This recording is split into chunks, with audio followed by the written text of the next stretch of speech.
Këto janë pamjet e kanalit kullues në fshatin Trosh të njësisë administrative Bërdic. Mbetërinat e ndryshme dhe bimësia kanë mbushur kanalin duke bllokuar thuajse kerësisht. Banorët shprehen se kanali nuk është pastruar prej shumë vitesh, ndërsa mospastrimi i tij është kthyer edhe në burim infeksioni. Jo ky, po të gjithë kanalet.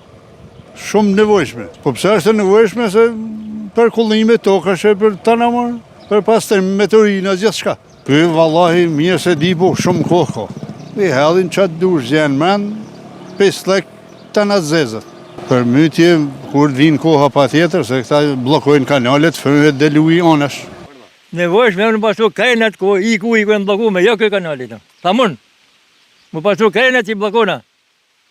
Ta do në pasu në bekatune, gjithë cili ka shpijat e vetë, maraq. Duhet me pasu atje ku ku del ku blokuve uji.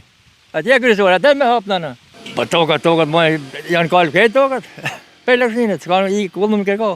Situata sipas banorëve bëhet shqetësuese edhe gjatë sezonit të rreshjeve, pasi bllokimi i kanalit kullues bën që tokat të përmbyten nga uji, duke ndikuar në këtë mënyrë edhe në prodhimet bujqësore.